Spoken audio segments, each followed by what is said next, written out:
O Botafogo não vai vender o Igor Jesus por 30 milhões de euros e o Cuiabano por 8 milhões de euros sem que esteja engatilhado, muito bem encaminhada a contratação de outro jogador que seja uma reposição à altura desses atletas. A informação é do jornalista Matheus Medeiros. Vamos falar sobre isso e também sobre, graças a Deus, a última partida desse time pavoroso que é o Expressinho do Botafogo. Se você não me conhece, meu nome é Manuel Thiago, eu estou aqui todos os dias trazendo 3 conteúdos diariamente para você poder ficar por dentro de absolutamente tudo do Botafogo de futebol e regata. Já somos mais de 140 mil apaixonados pelo Botafogo, seguindo o canal do Manel em todas as redes. Portanto, larga o dedo no like, me ajuda a doutrinar esse algoritmo, a distribuir os conteúdos do canal do Manel para cada vez mais irmãos de camisa botafoguenses. Vamos lá, vamos conversar então sobre essa situação do Cuiabano e do Igor Jesus. Quando a imprensa fala que o Botafogo está passando por um desmanche, eu sou um dos primeiros a dizer que não tem desmanche nenhum. E por que eu digo que não tem desmanche nenhum? Por um motivo muito simples. Do time titular, campeão da Libertadores e campeão brasileiro, até agora só saíram Luiz Henrique e Thiago Almada. Em que pese o Jacaré ter sido um jogador fundamental, artilheiro da Libertadores, o Jacaré era banco de reservas do Luiz Henrique, jogava de vez em quando, e principalmente depois daquela grave lesão que ele teve, que afastou ele durante tanto tempo, ele nunca mais voltou para o time titular do Botafogo. A real é essa e eu sei que você sabe do que eu estou falando. Do ponto de vista do Cuiabano, ele também é um reserva. Ele jogou durante boa parte da temporada como titular. Assim que o Cuiabano chega, ele chega muito bem, fazendo vários gols, inclusive, no apoio, grande jogador, e por conta disso, a gente teve ele botando o Marçal no banco. Mas a partir daquele momento, o que aconteceu com o Botafogo? O Botafogo, na janela, no último dia da janela, trouxe o Alex Telles, nas últimas horas, inclusive uma entrevista sensacional do Alex Telles contando como foi essa negociação lá no podcast do Duda Garbi. Vale a pena você assistir, tem cortes na internet. Bota lá Alex Telles, janela, Botafogo, Duda Garbi, você vai ver, é muito legal. Recomendo super. Então, o que acontece? O Alex Telles, ele toma a titularidade. Então, você não pode falar de um desmanche de um time onde menos de 20%, porque se você for considerar o goleiro, né, menos de 20% dos que jogam o futebol dentro de campo saíram, beleza? Não tem desmanche. O que tem é uma reformulação do seu elenco, e aí sim passa por uma reformulação ampla e profunda no elenco do Botafogo, onde você está se desfazendo de jogadores mais velhos, você está se desfazendo de jogadores de alto salário e que, ao mesmo tempo, entram muito pouco, tem baixa minutagem em campo. Isso faz total sentido numa virada de temporada. Ninguém quer ter um jogador recebendo 1 milhão com 33, 34 anos de idade no banco de reserva que quase não entra. Não faz sentido nenhum. Faz sentido você perder um Gatito, mas ao mesmo tempo você trazer um Léo Link. Isso faz sentido. Por quê? Porque é um jogador de potencial futuro. Faz sentido você perder um Adrielson e ao mesmo tempo você trazer um Jair. Isso faz sentido. Embora o Adrielson não seja um jogador de 33, 34 anos, é um jogador jovem ainda de 26, mas é um jogador que já não tem esse poder de revenda que um Jair vai ter no futuro. Não é um jogador de seleção brasileira para os próximos 10 anos de seleção brasileira, como o Jair vai ser, ao lado de Beraldo e tantos outros que fazem essa nova geração de zagueiros brasileiros. Faz sentido você você liberar, né, um Lucas Alter, um Pablo, e você trazer um Davi Ricardo do Ceará, destaque da Série B, que o scout queria no Botafogo já há bastante tempo.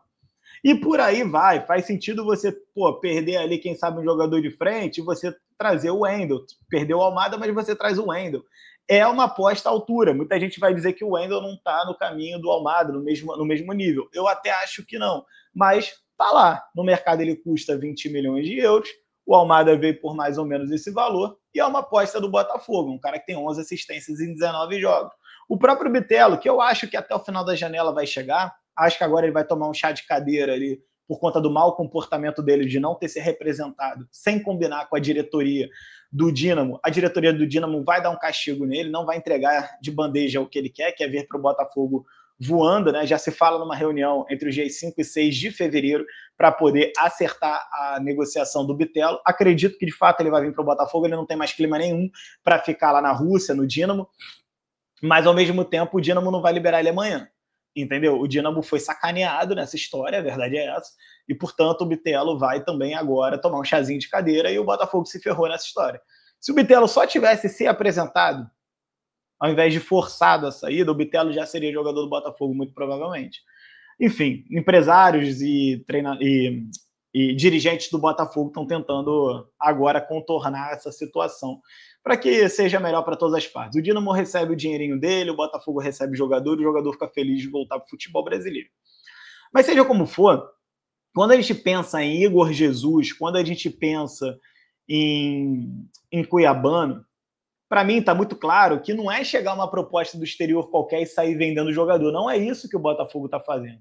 O John Textor, ele não está com o Pires na mão, desesperado para vender jogador e fazer dinheiro, como se não houvesse amanhã para salvar o Lyon, como eles tentam pintar para você. Não é isso que está acontecendo.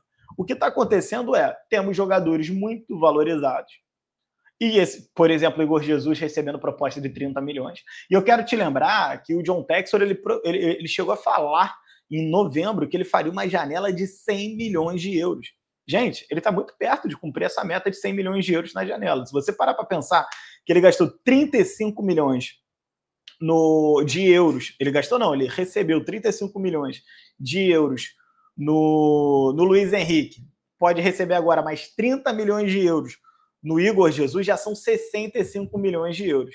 Bota aí 8 milhões de euros no Jacaré, você vai a 72 milhões de euros, não é isso? Me ajuda aí. Não, 73 milhões de euros.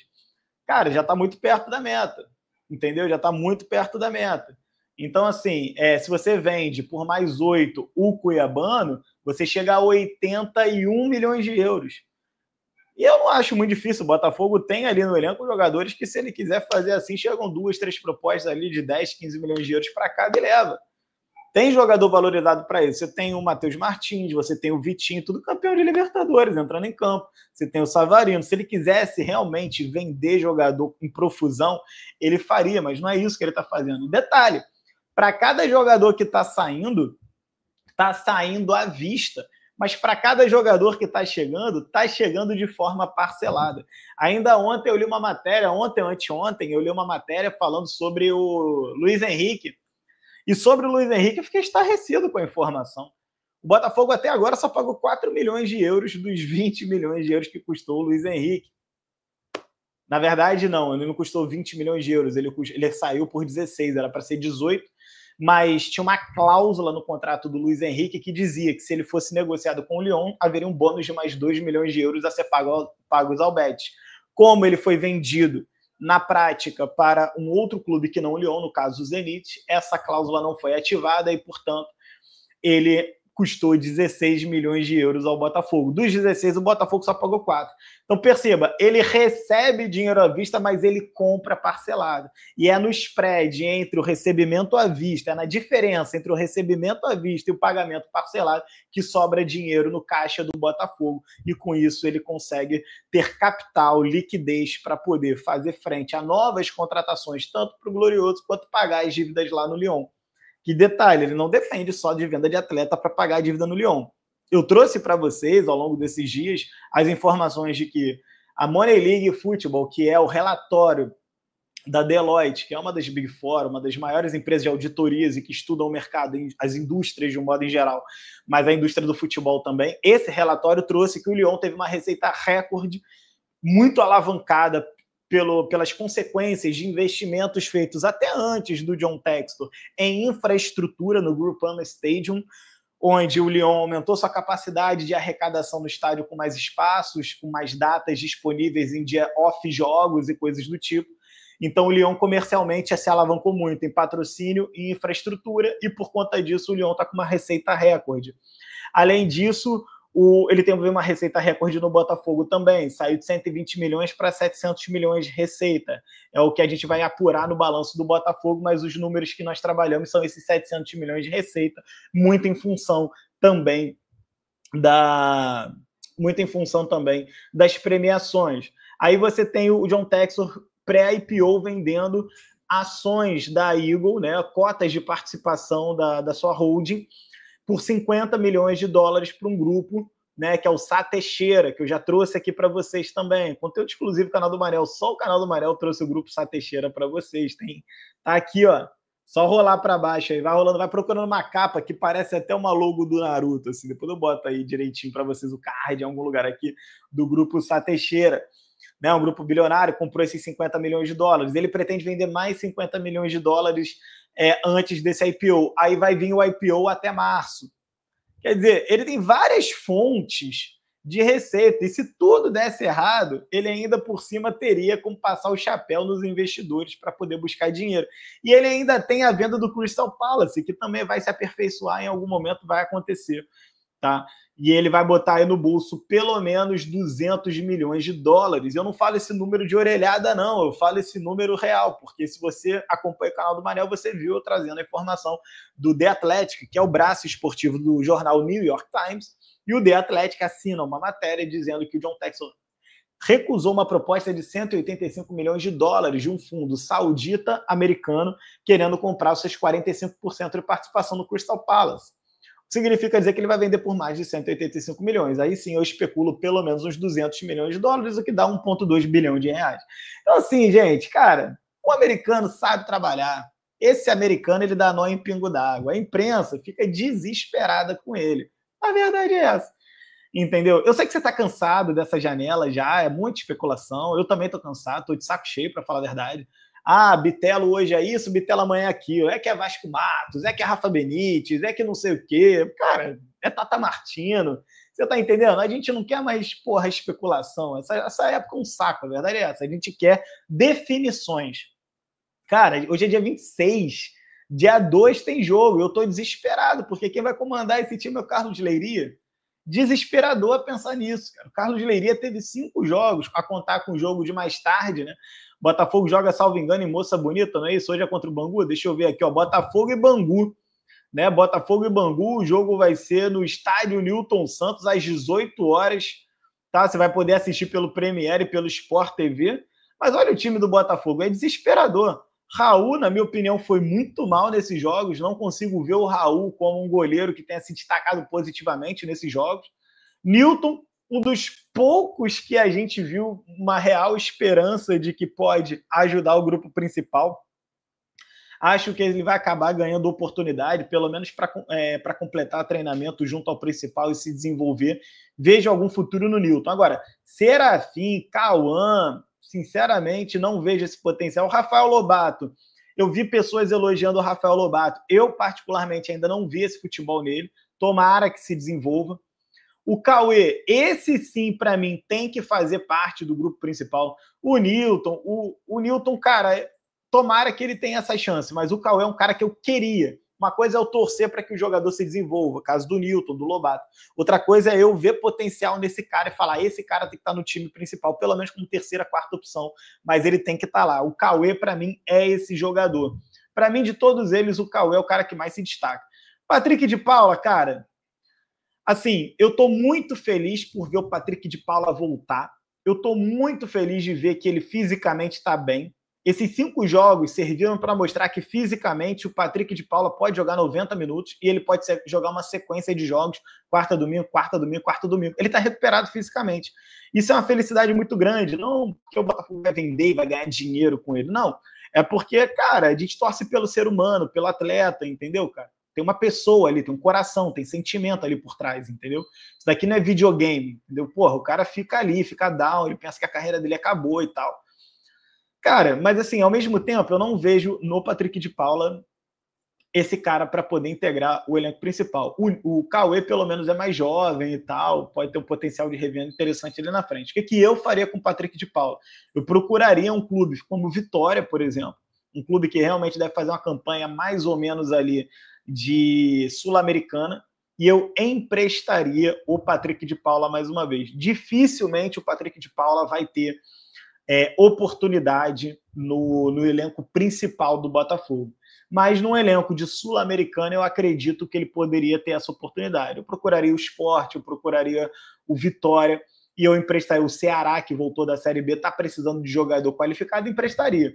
Se o Patrick de Paula, nessas equipes, arrebentar, jogar muito bem, você traz ele de volta, integra no Botafogo, e a partir de 2026, ou quem sabe até no meio do ano, mas assim, a partir de 2026 ele está integrado ao elenco. 2025 vai ser o ano de afirmação física e técnica dele, emprestado pelo Botafogo. É o que eu faria com o Patrick de Paula. Quero saber o que vocês acham. Vitinho e Cauã Lindes. Pô, cara, na boa. Não tem espaço no Botafogo. Kaique e Lúcio. Cara, não vou ficar aqui malhando jogador. Ah, esse Lúcio é horroroso. Eu acho que são todos esses jogadores em fase de desenvolvimento, de maturação, mas para mim hoje não tem condições.